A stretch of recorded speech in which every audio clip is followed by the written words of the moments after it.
paja ku Uganda kunali zisankho zimene tikhulupirira kuti ambiri tatsatira bwino. Pa zisankho zimenezo ndikuti mamene contenders anali mtsogoleri wa dziko limeneli amene watunde a Yoweri Museveni, ndikuti mmene live anali a Bobi Wine amene watu dzina limeneli ndi limene amagwiritsa ntchito pamene amayimba nyimbo za chamba cha pop.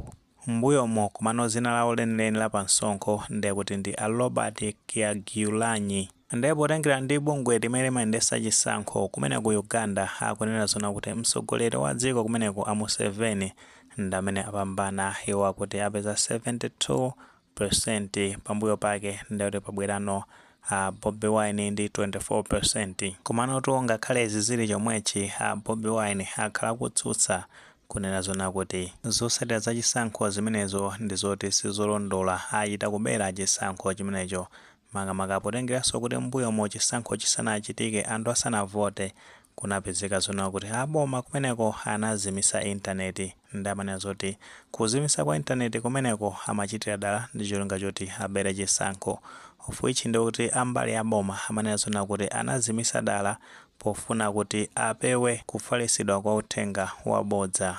Bobi Wine anapitiriza kunena kuti akhala akukumana ndi zipongwe zosiyanasiyana kuchokeratu ku apolisi komanso asilikali a dziko limene la Uganda kuyambira mu nthawi imene amapanga kampeni ku Ugandako. Komanso tikhulupirira kuti kwa amene timatsatira bwino zimene zimachitika kumeneko timaonanso mmene zimakhalira mpakana amapeza zoti omenyera maufulu a anthu kumeneko komanso atolankhani amakhala zona kuti akupangidwa chipongwe ndi amenewa apolisi komanso asilikali a dziko limene la Uganda. Ndi pakatipa kunamveka mphekesera makamaka kuti Bobi Wine agwidwa komano kumene apitisidwa sikukudziwika ndi mmene nkhani zake zimayendera. Komano potengera ndi Reuters newspaper akunena zona kuti Bobi Wine anakwanisa kuthawa kunyumba kwawo after apolisi komanso asilikali atapita kumeneko usiku wapitawo. Ndi akunena zona kuti apolisiwo anazimisa magesi kunyumba kwa Bobi Wine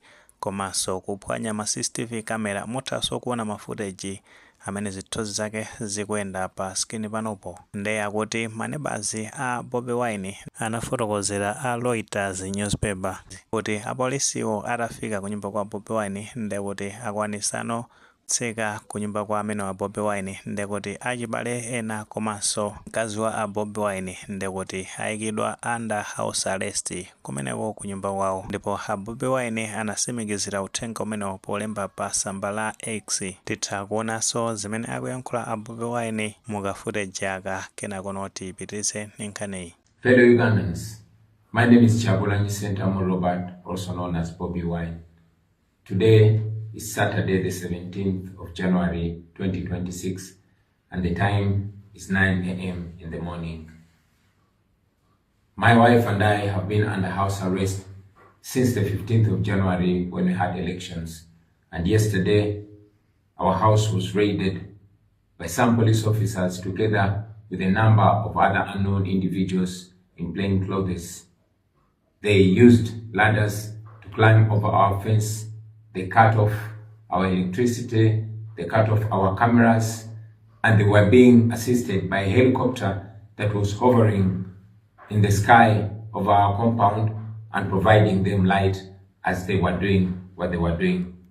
Amidst that raid, I was able to use my skills and escape my house. But I know they're looking for me. But even if they succeed and get me and do whatever, I want to say this to you, fellow Ugandans.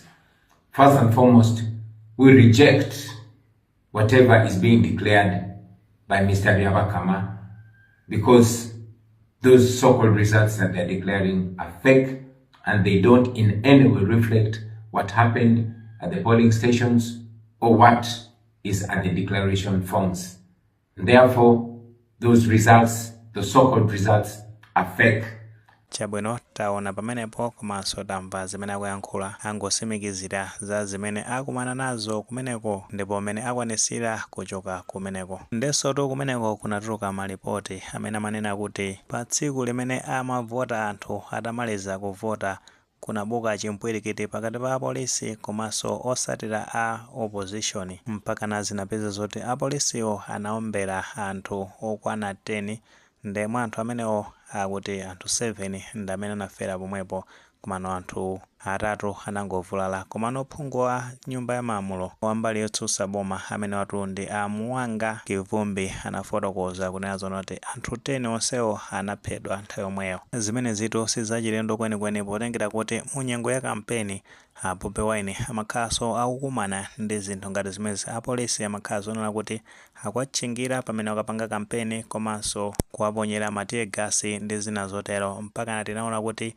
munthu mmodzi anaphedwanso ndi apolisi amenewa. Ndi Yoweri Museveni akhala akulamulira dziko la Uganda kuchoka mu chaka cha 1986 kuyambirano pamene analanda ulamuliro wa dziko limene la Uganda. Ndipo maudindo ena akuluakulu aku nthambi za chitetezo ngati ku nthambi ya asilikali ndikuti anayika mwana wawo kukhalano wamkulu wa asilikali kumeneko amene akunena kuti mu zaka zikubwerazo pa chisankho chimene chikubwera ndikuti ndamene azayimire ngati mtsogoleri wa dziko kumeneko. Ndipo wakhala akuchenjeza Bobi Wine kuti akhala akuthana nawo mu zisankho zimenezo. Paja zisankho zimene zinachitika mu chaka cha 2021 Bobi Wine anapikisanaso ndi Museveni zimene zapeza zoti pa zisankho zimenezo Bobi Wine amanena zonoti Museveni anabera.